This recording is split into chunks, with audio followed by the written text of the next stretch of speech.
À 4 heures du matin, 57 camions roulent vers la frontière sans phare et en moins de 21 minutes, un contrôle improvisé coupe net leur synchronisation.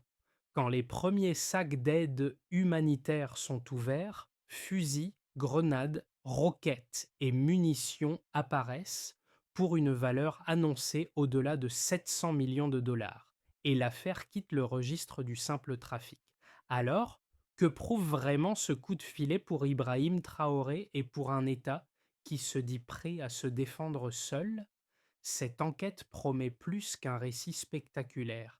Elle vise à comprendre comment un convoi militaire a pu approcher une frontière sous couvert d'aide et ce que cette faille dit de la souveraineté réelle du Burkina Faso.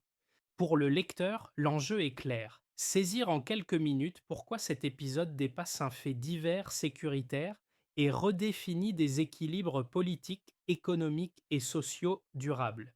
Derrière la saisie des 57 camions se cachent des décisions prises en amont, des angles morts administratifs et des choix stratégiques qui engagent l'avenir immédiat du pays. En suivant le fil des preuves, des chiffres et des réactions officielles, le récit mettra en regard promesses de contrôle et risques d'escalade. Une question reste suspendue.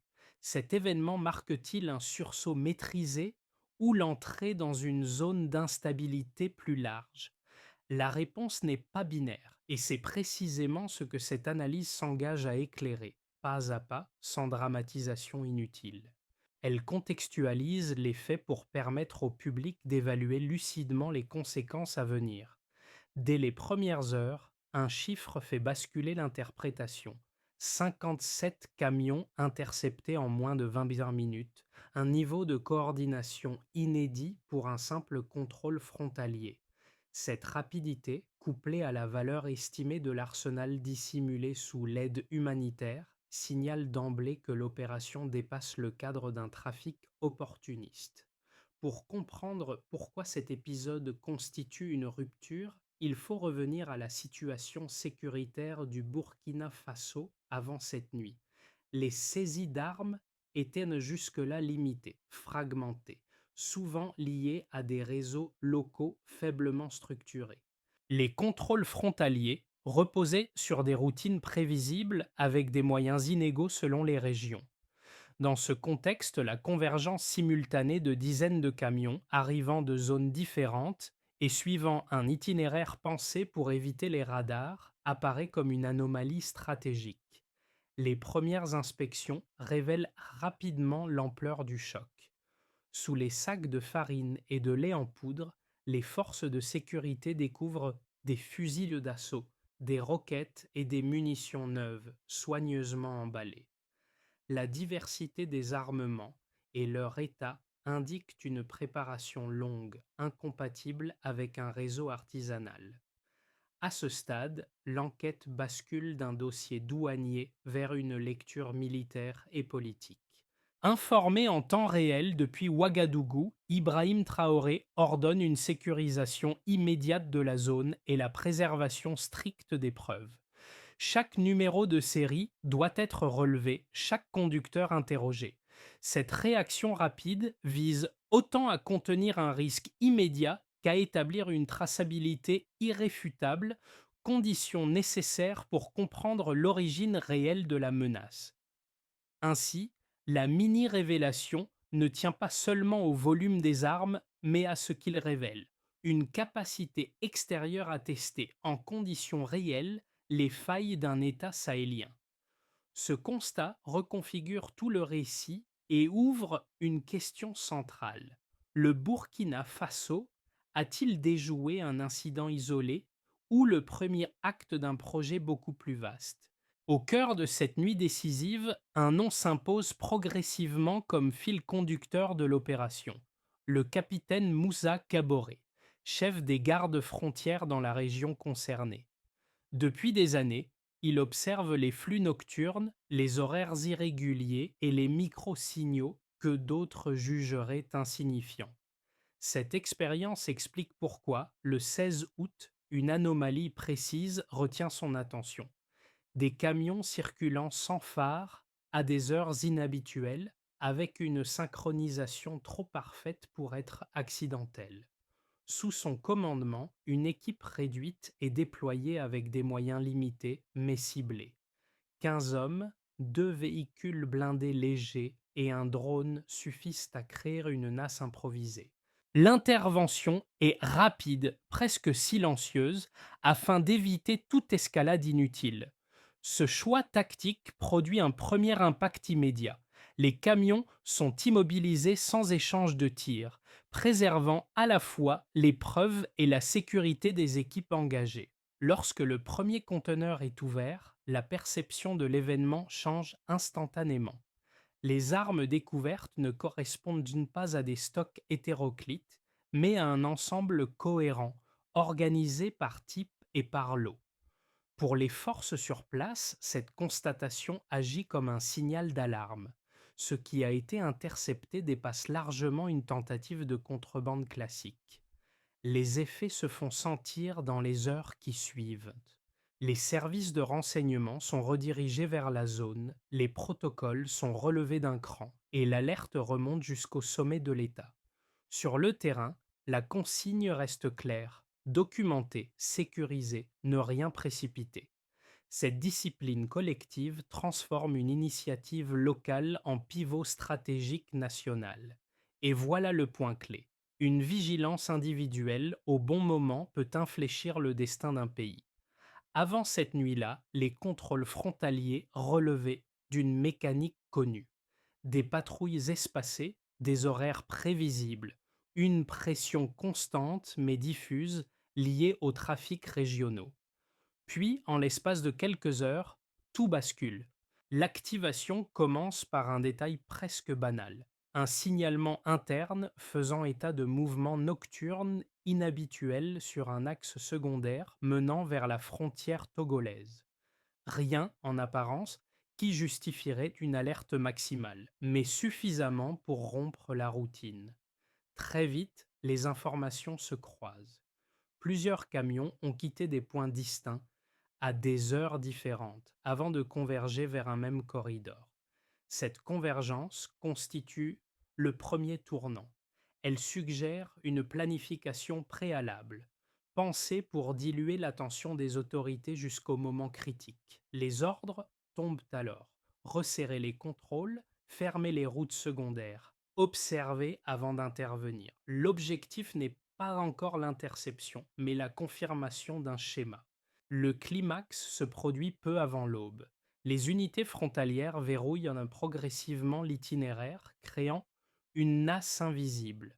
Les camions tentent des manœuvres tardives, certains ralentissent, d'autres cherchent à se disperser, mais la synchronisation initiale devient leur faiblesse. En moins de 15 minutes, la file entière est immobilisée. À cet instant précis, l'opération change de nature. Ce qui devait être un transit discret devient une saisie d'ampleur nationale. L'ouverture des premiers chargements marque le point de non-retour. Sous les sacs d'aide humanitaire apparaissent des armes neuves rangées par couches, protégées contre l'humidité, prêtes à l'emploi. Chaque camion confirme le précédent. L'hypothèse d'un trafic opportuniste s'effondre, remplacée par la certitude d'un dispositif militaire structuré. La découverte agit comme une onde de choc parmi les équipes, mais aussi dans la chaîne de commandement. Informé en temps réel, Ibrahim Traoré ordonne immédiatement une montée en puissance sécuritaire. Des renforts spécialisés sont dépêchés. Une cellule d'enquête est constituée sur le champ et la consigne est répétée: aucune précipitation, aucune communication non maîtrisée. Il ne s'agit plus seulement de neutraliser un convoi, mais de comprendre ce qu'il représente dans un ensemble plus vaste. Chaque numéro de série, chaque document, chaque témoignage devient une pièce potentielle d'un puzzle géopolitique. Les répliques se font sentir dès les heures suivantes. Les frontières sont placées sous surveillance renforcée, les flux logistiques militaires sont réévalués et les partenaires régionaux sont discrètement alertés. Dans l'opinion publique, les premières informations filtrent, suscitant à la fois stupeur et interrogation. L'événement n'est plus un fait isolé. Il devient un point de bascule dans la manière dont l'État perçoit ses vulnérabilités et sa capacité de réaction. Ce déroulé, de l'activation silencieuse au choc de la révélation, montre comment une suite de décisions rapides peut transformer un contrôle ordinaire en tournant stratégique majeur. Avant cette interception, un repère servait habituellement de point de comparaison clair. Les saisies d'armes au Burkina Faso concernaient le plus souvent quelques dizaines d'unités, parfois une centaine dans les cas exceptionnels, issues de circuits locaux fragmentés. Ce repère initial définissait la menace comme diffuse, persistante, mais limitée en capacité de déstabilisation immédiate. Les forces de sécurité travaillaient dans ce cadre avec l'idée que les flux illégaux restaient gérables par des actions ponctuelles. L'écart apparaît brutalement lors de l'inventaire initial. Les experts militaires dépêchés sur place comptabilisent 25 000 fusils de type AK-47, dont une grande partie porte des numéros de série associés au stock libyen postérieur à 2011. Cette quantité suffit à équiper plusieurs brigades complètes, ce qui change radicalement l'échelle de la menace. Pour un État sahélien habitué à intercepter des lots marginaux, le saut quantitatif est sans précédent. Un second chiffre renforce cette rupture. 10 000 fusils M16, certains identifiés comme provenant d'usines européennes. Ce détail est déterminant. Il indique non seulement une diversité d'approvisionnement, mais aussi l'existence de circuits financiers capables de coordonner l'achat, le transport et la dissimulation de matériel standardisé à grande échelle. La menace n'est plus seulement régionale, elle devient transnationale dans sa logistique même. Le troisième indicateur achève de déplacer le cadre d'analyse. Les enquêteurs découvrent environ 400 missiles antiaériens encore partiellement dans leur conditionnement d'origine. Ce type d'armement dépasse largement les besoins d'un affrontement interne classique. Il est conçu pour neutraliser des infrastructures stratégiques, notamment l'aviation militaire. Ce chiffre transforme l'hypothèse initiale. Il ne s'agit plus d'alimenter une insécurité chronique, mais de préparer une capacité de rupture stratégique. Chaque nombre appelle une interprétation précise. La masse d'armes légères suggère une volonté de saturation du terrain. La présence d'armes occidentales implique des relais industriels et financiers complexes. Les missiles, enfin, indiquent une projection tactique visant des cibles étatiques. Ensemble, ces données convergent vers une même lecture, un plan structuré pensé sur plusieurs mois, sinon plusieurs années. Ibrahim Traoré insiste alors pour que ces chiffres soient documentés, vérifiés et conservés comme socle de l'enquête. Leur publication contrôlée n'a pas pour but de dramatiser, mais de fixer une réalité mesurable. Le passage de ce repère initial à ce nouvel écart ne laisse plus place au doute. La menace change de nature, et avec elle, la manière dont l'État burkinabé doit concevoir sa sécurité. Deux lectures opposées émergent rapidement après la révélation du convoi, et chacune mérite d'être examinée sans caricature. La première thèse, relayée par certains observateurs internationaux, avance que l'incident aurait été amplifié pour consolider l'autorité du pouvoir en place. Selon cette lecture, la saisie de 57 camions relèverait d'un événement grave, mais essentiellement interne, utilisé comme levier politique dans un contexte de fragilité institutionnelle.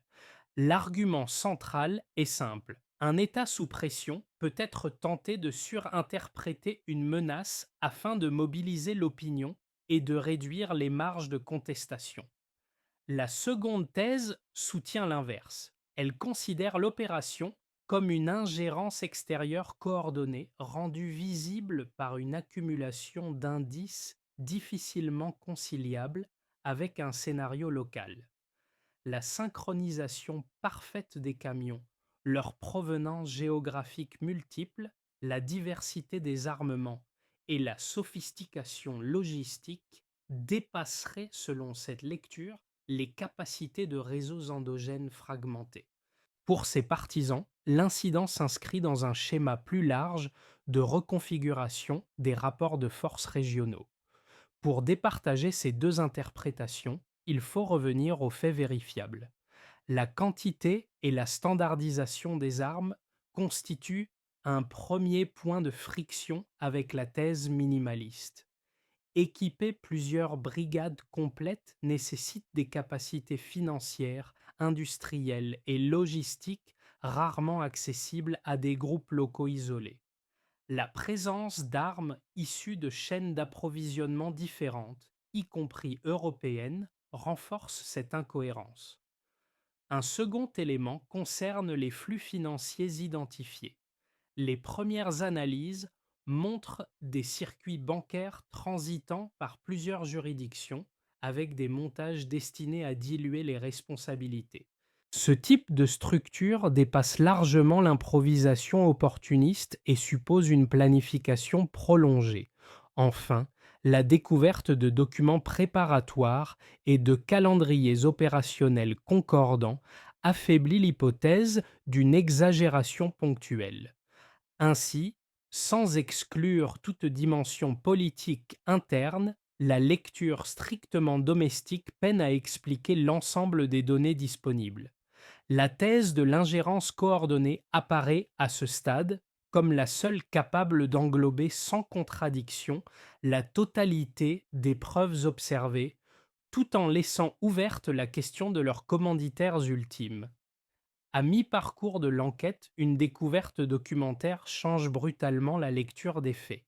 Lors de l'analyse du matériel saisi, les enquêteurs mettent la main sur un fichier numérique présenté comme secondaire, stocké parmi des données logistiques. Son contenu, pourtant, est sans ambiguïté.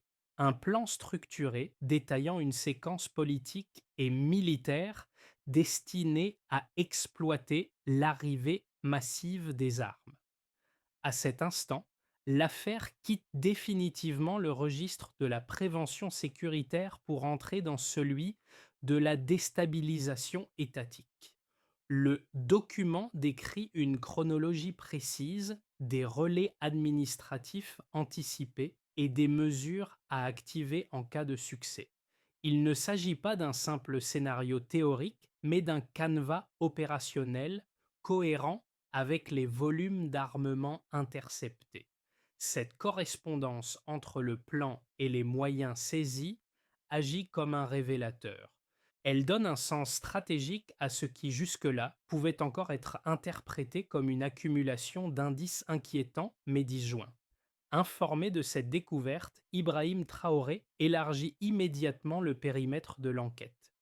La priorité n'est plus seulement d'identifier l'origine des armes, mais de comprendre l'architecture politique que leur déploiement aurait soutenue. Cette inflexion marque un tournant. L'État ne répond plus à une menace hypothétique, il démonte un projet conçu pour modifier l'équilibre du pouvoir. À partir de ce point médian, chaque élément antérieur se réorganise autour d'une évidence nouvelle. Le convoi n'était pas une fin en soi, mais un levier, et ce levier visait bien plus que la frontière. Pour l'État burkinabé, la première conséquence est institutionnelle. L'interception du convoi agit comme un test de résilience grandeur nature. Les forces armées réévaluent immédiatement leur dispositif frontalier, non pour ajouter des couches bureaucratiques, mais pour corriger des vulnérabilités révélées par les faits. Des audits internes sont lancés, la chaîne de renseignement est resserrée et la coordination interservices devient plus systématique. Sous l'autorité d'Ibrahim Traoré, un principe s'impose: documenter publiquement ce qui peut l'être afin d'éviter que le récit ne soit confisqué par des interprétations extérieures. Pour les entreprises, l'impact est plus ambigu. À court terme, l'incertitude domine.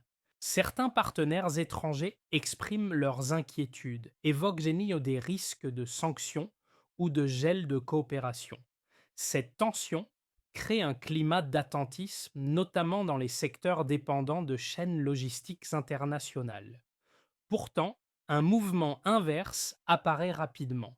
Des acteurs alternatifs, régionaux ou extra-occidentaux perçoivent dans cette fermeté sécuritaire un signal de stabilité à moyen terme. Les discussions commerciales se réorientent et la crise devient pour certains opérateurs un facteur de reconfiguration plutôt qu'un frein absolu. Du côté des citoyens, la conséquence est d'abord psychologique. Les images des armes saisies, diffusées de manière contrôlée, provoquent un choc. Elles matérialisent une menace jusque-là abstraite. Mais ce choc s'accompagne d'un sentiment de soulagement. Ce qui aurait pu se produire a été empêché. Dans les centres urbains comme dans les zones rurales, les conversations changent de tonalité. La sécurité n'est plus perçue uniquement comme une affaire lointaine, mais comme un enjeu concret, lié à la vigilance collective et à la capacité de l'État à agir sans délai. À l'échelle régionale, enfin, les répercussions dépassent largement le Burkina Faso. Les gouvernements du Mali et du Niger suivent l'affaire de près, conscients que les réseaux mis au jour ne s'arrêtent pas aux frontières. Des échanges de renseignements s'intensifient, des audits similaires sont envisagés et une coordination plus étroite se dessine dans le Sahel central. Même des organisations régionales traditionnellement prudentes reconnaissent que l'opération a probablement évité une déstabilisation en chaîne. Ces quatre niveaux d'impact convergent vers un même constat. L'événement ne se limite pas à une saisie spectaculaire. Il redéfinit les rapports entre sécurité, souveraineté et coopération et place le Burkina Faso sous la conduite d'Ibrahim Traoré au centre d'une séquence régionale dont les effets continueront de se faire sentir. Le premier scénario, dit de base, repose sur une stabilisation progressive sans rupture majeure. Les enquêtes judiciaires suivent leur cours, les responsabilités sont établies et les mécanismes de contrôle mis en place après l'affaire commencent à produire des effets mesurés. Yeah. Les tensions diplomatiques persistent mais restent contenues dans un cadre prévisible. L'État consolide ses procédures, sans transformation radicale de ses alliances. Dans cette configuration, la sécurité s'améliore lentement, au rythme des réformes administratives et de la coopération régionale minimale, avec une vigilance accrue mais sans choc systémique.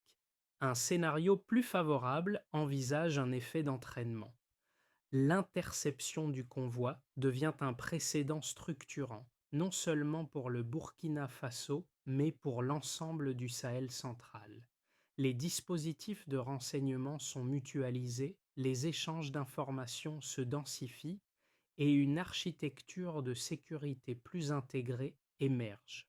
Cette dynamique renforce la crédibilité institutionnelle du pays et attire des partenariats orientés vers le long terme. L'événement, initialement défensif, se transforme alors en levier stratégique, permettant de réduire les marges de manœuvre des réseaux transnationaux et de renforcer la capacité d'anticipation collective. Le troisième scénario, plus tendu, suppose une réaction indirecte des acteurs affectés par l'échec du projet. Pressions économiques, campagnes de désinformation ou durcissement diplomatique constituent autant d'outils possibles. Dans ce contexte, l'économie nationale subit des frictions.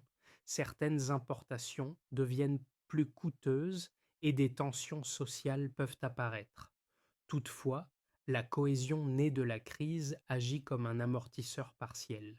La société, consciente de la menace évitée, accepte des ajustements temporaires au nom de la stabilité.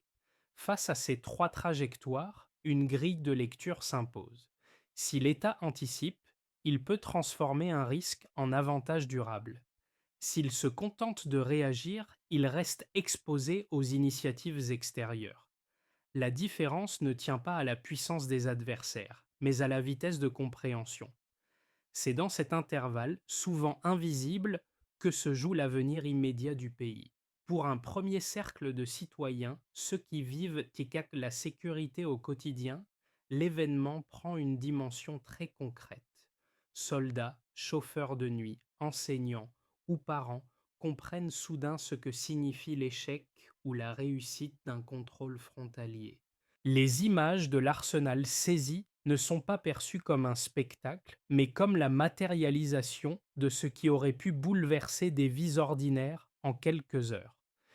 Chez eux, la prise de conscience renforce l'idée que la vigilance n'est pas abstraite, mais directement liée à la protection des foyers.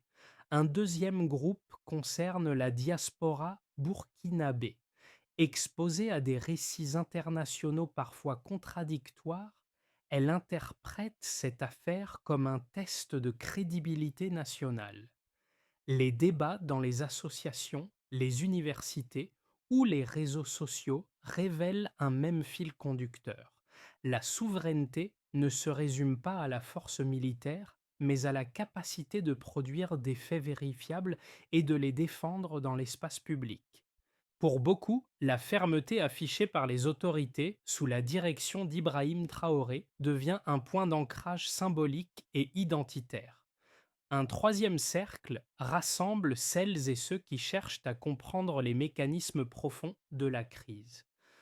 Journalistes, chercheurs, étudiants en sciences politiques voient dans cette opération un cas d'école. Ils y observent la manière dont des réseaux transnationaux exploitent les angles morts institutionnels, mais aussi comment une réponse méthodique peut en limiter l'impact. L'événement nourrit ainsi une réflexion plus large sur la vérification des informations, la lecture critique des narratifs et la responsabilité collective face à la désinformation. À travers ces trois groupes, un même enseignement se dégage. La sécurité ne repose pas uniquement sur des décisions prises au sommet de l'État, mais sur une compréhension partagée des enjeux. Lorsque cette compréhension progresse, la société devient moins vulnérable aux chocs extérieurs et plus apte à absorber les crises futures. À la suite de la crise, une feuille de route opérationnelle se dessine pour transformer l'alerte en capacité durable. Le premier axe concerne le renseignement. Les postes frontaliers sont appelés à partager leurs données en temps quasi réel avec des équipes dédiées à l'analyse des signaux faibles. L'objectif n'est pas d'augmenter indéfiniment les contrôles, mais de mieux qualifier ce qui mérite une intervention rapide. Le critère d'évaluation devient la réduction des angles morts identifiés lors de l'affaire. Le deuxième axe porte sur les capacités matérielles et humaines. Les autorités priorisent la formation ciblée des unités frontalières et la maintenance des équipements existants, plutôt que l'accumulation symbolique de moyens. Chaque amélioration doit être mesurable: temps de réaction raccourci, taux de détection accru, coordination interservices patina plus fluide. Cette approche vise à ancrer la sécurité dans des indicateurs concrets suivis dans la durée. Un troisième volet touche au cadre judiciaire. La création d'un pôle spécialisé dans les crimes transnationaux permet de traiter rapidement des dossiers complexes sans dispersion des responsabilités. Les procédures sont standardisées afin que les preuves collectées sur le terrain puissent être exploitées sans fragiliser les poursuites. Cette articulation entre sécurité et justice conditionne la crédibilité de l'ensemble du dispositif. Sous l'impulsion d'Ibrahim Traoré, un quatrième axe s'inscrit dans la coopération régionale. Le partage d'informations avec les pays voisins devient systématique, avec des mécanismes d'évaluation réguliers. L'efficacité se mesure alors non seulement à l'intérieur du pays, mais aussi dans la capacité à prévenir des menaces en amont. Enfin, un dernier volet concerne la transparence publique. Communiquer de manière factuelle, sans dramatisation, permet de maintenir la confiance citoyenne. Cette feuille de route ne promet pas une sécurité absolue, mais une capacité accrue à anticiper. C'est précisément cette capacité qui transforme une crise ponctuelle en apprentissage stratégique. Lorsque les armes saisies furent fondues, l'image qui s'imposa n'était pas celle de la destruction, mais de la transformation. Le métal incandescent, autrefois destiné à semer le chaos, devint matière brute pour des objets utiles, ancrés dans la vie quotidienne. Ce geste symbolique renvoie directement à la nuit de l'interception, lorsque l'attention d'un homme sur le terrain changea le cours des événements. Le capitaine Moussa Kaboré, en tenant un fragment de ce métal recyclé, incarne ce passage de la menace à la mémoire collective. Autour de lui, des civils observent en silence. Leur présence rappelle que cette affaire n'appartient pas uniquement aux forces armées ou au cercle politique. Elle s'inscrit dans une expérience partagée où la sécurité cesse d'être abstraite pour devenir tangible. Cette continuité entre l'alerte initiale et la reconstruction symbolique donne une cohérence au récit, au-delà des chiffres et des analyses. Pour Ibrahim Traoré, cette séquence agit comme un rappel durable. Gouverner, dans ce contexte, ne consiste pas seulement à réagir à une crise, mais à lui donner un sens qui dépasse l'urgence. Transformer une interception en repère collectif, c'est inscrire la vigilance dans le temps long sans la figer dans la peur. La cloche forgée à partir des armes résonne alors comme un rappel discret mais persistant. La sécurité n'est jamais acquise. Elle se construit dans l'attention portée aux détails, dans la capacité à apprendre et dans la mémoire partagée de ce qui a été évité. Au terme de ce parcours, l'histoire du convoi intercepté ne se referme pas comme un dossier classé. Elle reste un point de départ pour une conversation plus large sur la manière dont une société choisit de regarder ses vulnérabilités. Ce qui s'est joué cette nuit-là montre que la sécurité n'est ni un slogan ni une posture, mais un processus qui implique des institutions, des professionnels et des citoyens ordinaires. Chacun, à son niveau, détient une part de cette vigilance. Plutôt que d'imposer une conclusion définitive, ce récit invite à la discussion. Comment évaluer avec recul les décisions prises sous pression? Comment distinguer l'information vérifiée des récits intéressés lorsqu'une crise éclate?